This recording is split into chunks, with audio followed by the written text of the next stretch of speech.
Federal board class matric unit number जो है 10 heat capacity and modes of heat transfer के constructive response question और short response question को solve करते हैं। तो सबसे पहला जो कंस्ट्रक्टिव रिस्पांस क्वेश्चन है कि this AI generated image illustrated the global warming caused by the greenhouse effect and its impact on the climate change. It shows the how rising the temperature due to the greenhouse effect. तो यहाँ पे जो तस्वीर दी हुई है ये AI generate की हुई है। तो यहाँ पे जो तस्वीर में जो वाज़ा तौर पे दिखाया गया है कि क्लाइमेट चेंज की वजह से जो सिटीज़ में क्या-क्या तब्दीली आएगी, क्या-क्या जो क्लाइमेट चेंज की वजह से हमारे पास जो इम्पैक्ट और काज़ होंगे उनको हमें मेंशन करना है, उनको हमें बताना है। तो सबसे पहले यहाँ पे जो क्वेश्चन है, क्वेश्चन पे आते हैं कि ये क्या पूछ रहा है। तो क्वेश्चन में ए पार्ट के अंदर कह रहा है कि how does increase the temperature lead to the more frequently heat wave in cities. तो यहाँ पे कह रहा है कि सबसे ज़्यादा टेम्परेचर राइज़ होगा वो सिटीज़ के अंदर होगा, उसको वो क्यों होगा?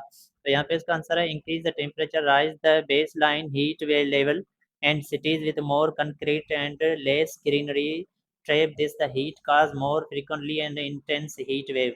तो सिटीज के अंदर ज़्यादातर इसलिए आएगी क्योंकि यहाँ पे कंक्रीट होता है और वहाँ पे ग्रीनरीज कम होती है और कंक्रीट ज़्यादा हीट को जज़ब करता है, जिस वजह से चांसेस है कि सिटीज़ जहाँ पे सिटीज़ में हीट वेव्स ज़्यादा देखने को मिलेगी बमुकाबले जो है आउट सिटीज़, ठीक है, कंट्री साइड। सेकंड क्वेश्चन है how might the intensity of a future hurricanes change it global if global temperature continue to rise.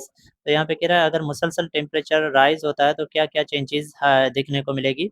तो आंसर है कि warmer oceans provide more energy to the storm making future potentially stronger with the heavier rainfall and the higher wind. तो इसका answer होगा ज़्यादा बारिश होगी, ज़्यादा तूफान आएंगे। थर्ड क्वेश्चन है explain what glass proof of a green house and carbon dioxide on earth atmosphere has a common in a term of heat and temperature. तो गिलास और कार्बन डाइऑक्साइड क्या रोल अदा करते हैं कि ग्रीन हाउस इफेक्ट के अंदर। कार्बन डाइऑक्साइड हो या गिलास हो तो दो बोथ जो है both trap heat glass proof let the sunlight in but prevent heat from the escaping, and carbon dioxide trap the infrared radiation warming the earth surface and this is known as the greenhouse effect। तो अगर गिलास हो या फिर carbon dioxide हो दोनों को heat को इन तो कर लेते हैं लेकिन वापस में रिफ्लेक्ट बैक नहीं करते, वो हीट क्या कर लेते हैं वो अपने अंदर एनवायरनमेंट में वापस रिफ्लेक्ट करते हैं, ठीक है। तो इस वजह से ज़्यादा हीट राइज होती है। कंस्ट्रक्टिव क्वेश्चन नंबर 2 है this show the temperature of a 10 gram of water and 10 gram of iron after being in sunlight for 10-60 minutes. कह रहा है कि अगर 10 ग्राम जो है वाटर है, 10 ग्राम जो है लोहा आयरन है, दोनों को सनलाइट में रखते 60 मिनट के लिए। तो ग्राफ के अंदर जो यहाँ पे टेबल के अंदर जो डेटा मिली हुई है दोनों देख सकते हैं कि दोनों का टेम्परेचर मास सेम है, ड्यूरेशन सेम है, लेकिन जो आयरन का टेम्परेचर ज़्यादा कवर हो रहा है, ठीक है। वहीं पे हम देखें कि 15 मिनट के बाद जो वाटर का टेम्परेचर राइज होता है 26, जबकि आयरन का जो हो जाता है 35। फाइनल जो 60 मिनट पे जो वाटर 30 सेंटीग्रेड राइज होता है जबकि वो 65 हो जाता है, यानी पानी के मुकाबले में आयरन जो है ज़्यादा टेम्परेचर और डबल टेम्परेचर इंक्रीज हो रहा है 65। तो इन्हीं क्वेश्चन को हमें मद्देनजर रखते हुए इनको जवाब इनके आंसर देने हैं। तो सबसे पहला जो क्वेश्चन था, सबसे पहला क्वेश्चन था कि क्रिएट टाइमलाइन टेम्परेचर, ठीक है, एक्स एंड वाई। तो ये कह रहा है कि एक्स और वाई पे हमें टाइमलाइन बनाना है, ग्राफ बनाना है टेम्परेचर और हमें वाटर का, ठीक है। तो हमने टेम्परेचर वर्सेस टाइम, ठीक है, टाइम के हिसाब से टेम्परेचर कितना राइज हो रहा है वाटर और आयरन का। तो यहाँ पे देख सकते हैं सबसे ज्यादा जो टेम्परेचर राइज हो रहा है टाइम के साथ साथ वो टेम्परेचर कौन सा, वो है आयरन। तो आयरन का कुछ ग्राफ इस तरह से बनेगा और जो कम टेम्परेचर राइज हो रहा है वो है वाटर H2O। तो ये इस तरह से ग्राफ कुछ बनेगा पहले क्वेश्चन का। उसके बाद सेकंड क्वेश्चन है based on the data in the table which heat quickly water और मेटल, ठीक है। तो इनमें से देखें तो सबसे ज्यादा जो है हीट कौन सी जल्दी जज़ब कर रहा है इन ग्राफ में से, उनका आंसर देना है आयरन। तो यहाँ पे देख सकते हैं कि आयरन है, तो आंसर क्या होगा iron heat up more quickly then water after 60 minute. Iron reach the 65 centigrade, ठीक है, while water only reach the 30 centigrade. Third question है which do you think that the cool more slowly water or iron, elaborate your answer. ठीक है, तो सबसे पहले cool कौन होगा। तो यहाँ पे जेनरेशन कर लेना, जो जल्दी हीट जज़ब करता है वो जल्दी हीट लॉस भी करता है। तो सबसे पहले जो आयरन ही कूल होगा। तो आंसर लिखते हैं सी पार्ट का, the water will cool more slowly because it has a larger specific heat capacity means it remain heat longer time, ठीक है, ज़्यादा टाइम अपने अंदर हीट रखेगा। थर्ड क्वेश्चन है D When you boil water in an iron pot on a stove, which heat up faster, iron pot or water, provide a reason of your answer. ठीक है, तो अगर हम आयरन के स्टोव के अंदर अगर पानी को गर्म करें तो सबसे पहले गर्म कौन होगा? तो यहाँ पे आंसर होगा the iron pot heat up faster because it is a lower specific heat capacity than water, it require more less time less heat to increase its temperature. ठीक है, तो सबसे पहले आयरन का स्टोव ही गर्म होगा। अब हम शॉर्ट रिस्पांस क्वेश्चन आंसर के आंसर लिखते हैं। तो सबसे पहला शॉर्ट रिस्पांस क्वेश्चन है why should we wear the dark colour clothes in a winter and white colour in a summer. तो कह रहा है कि अगर हम सर्दियों में जो है काले कपड़े या डार्क कलर क्यों पहनते हैं, जबकि सर्दियों में जो है व्हाइट या कलर कलर व्हाइट कलर के क्यों पहनते हैं। तो बेसिकली जो होता है डार्क कलर ज़्यादा हीट को जज़ब करता है और व्हाइट कलर जो होते हैं वो हीट को ज़्यादा रिफ्लेक्ट करता है। तो dark colour cloth absorb more heat, keep us warm in a winter, जो कि ठंडा रखता है गर्मियों में, गर्म रखता है सर्दियों में।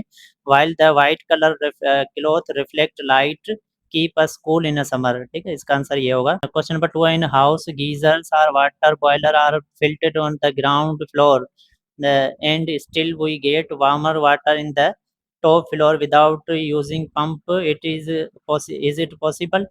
तो इसका आंसर होता है warm water rise due to the convention, it is naturally move to the top floor without pump. ठीक है, तो ये कन्वेंशन का के थ्रू मेथड के थ्रू हो सकता है पॉसिबल। क्वेश्चन नंबर 3 है where will you get more heat from the wood fire, 1 metre from the wood or 1 metre from the front of wood. तो ज़्यादा गर्मा ज़्यादा जो है हीट अप कहाँ पे महसूस करेंगे? तो आंसर होगा 1 metre above the wood because heat rise upward due to the convention and radiation. Wood को जो है गर्म किया जाए, हीट अप किया जाए, तो सबसे पहले हमें हीट कहाँ पे फील होगी? जो हीट फील होगी वो अपर पार्ट पे होगी। ठीक है, अबव क्यों क्यों किस वजह से? क्योंकि ये कन्वेंशन एंड रेडिएशन की वजह से। क्वेश्चन नंबर 4 है why we do crowded cities area feel hotter compared to the outskirted on the hot summer days। तो गर्मियों के अंदर जो है ज़्यादा क्राउडेड कंट्रीज के अंदर हमें गर्माश ज़्यादा क्यों फील होती है? तो आंसर है कि city areas have a more buildings, roads and vehicles then absorb and trap heat cause the temperature rise।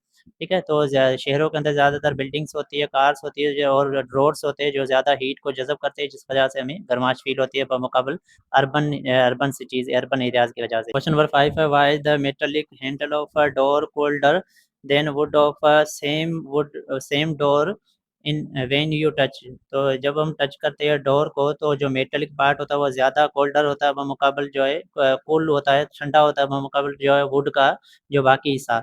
तो यहाँ पे है कि metal is a good conductor of a heat, it absorb heat from your hand quickly make it feel colder than wood. ठीक है, तो would जो है इंसुलेटर है वो ज़्यादा हीट को कंडक्ट नहीं करते। क्वेश्चन नंबर 6 है how does trees help reduce the effect of a climate change and what could happen if forest are destroyed. तो दरख्त जो है किस तरह से क्लाइमेट चेंज को कंट्रोल करते हैं या रिड्यूस करते हैं, और अगर दरख्त को अगर फॉरेस्ट या जंगलात को ख़त्म कर दे तो क्या होगा? तो यहाँ पे trees absorb carbon dioxide and provide oxygen, help regulate temperature. Deforestation can increase global warming and disturb ecosystem. Question number 7, how does gravity contribute to the earth core temperature? तो gravity क्या रोल अदा करती है अर्थ के core का temperature को? तो gravity cause the immense pressure at the earth core increase the temperature due to the compression and friction और compression की वजह से ज़्यादा टेम्परेचर राइज होता है। क्वेश्चन नंबर 8 है why do certain gases in atmosphere trap more heat than others। तो ये कुछ गैस होते हैं वो ज़्यादा हीट को ट्रैप करते हैं, वो क्यों करते हैं बमुकाबल? तो यहाँ पे green house gases like carbon dioxide and methane absorb infrared radiation more effectively trapping the heat in the atmosphere, ज़्यादातर हीट को जज़ब करते हैं। क्वेश्चन नंबर 9 है what are the potential environment impact on the extraction of geothermal energy। तो इसका answer है it can cause the land सब्सटेंशन release the harmful gases and disturb the underground water and ecosystem. Question number 10 how does the specific heat capacity of a different material affect there use in cookwares.